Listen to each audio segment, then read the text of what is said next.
And for a critical look at the WHO submission on the situation in Europe, a medical doctor, Femi Oyekon, joins me virtually from London. Good to have you join us, Dr. Oyekon.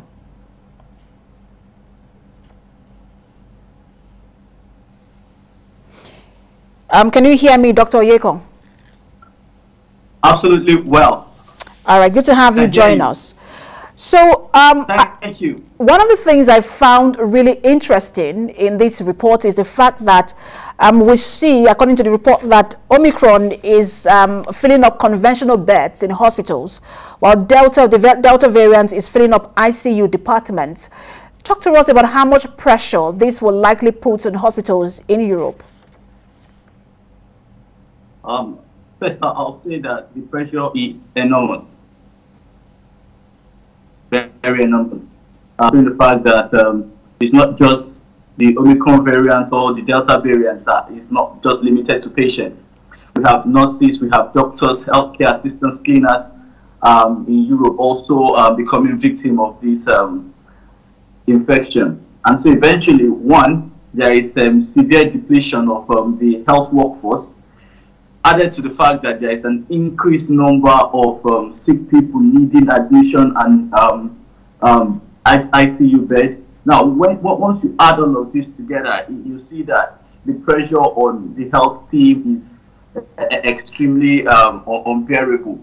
But, you know, most of the time in pandemics like this, you can only save what you can save, and which is in a way very dangerous, because sometimes the decision between life and death now depends on some very mild criteria, like how old is this patient? Is this patient, even some of them may have a chance of surviving, but you think an ITU bed will be better for a younger person than for an 89 or 90-year-old who is so sometimes these are the kind of tough decisions we are faced with in order to save life.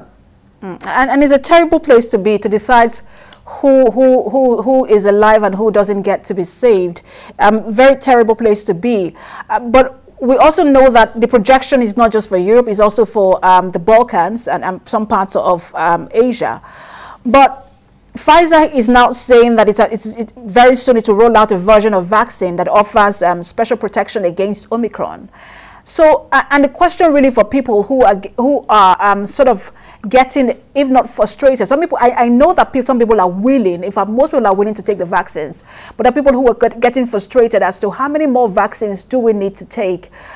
Does it come with every variant? If there's a new variant, it means that we have to take a new vaccine. Explain this process to us. I'll say that first, I also was privy to that information that Pfizer is developing a vaccine that will be specifically sensitive to the Omicron. But otherwise, let me put it this way. People that have ended up in ICU are people, 98% are not vaccinated at all.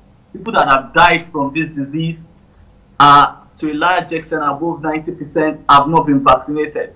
So I am quite confident that what we have, which is the Johnson & Johnson, the Pfizer vaccine, the AstraZeneca, with the booster dose, has shown tremendous support in keeping people out of the intensive phase of the disease.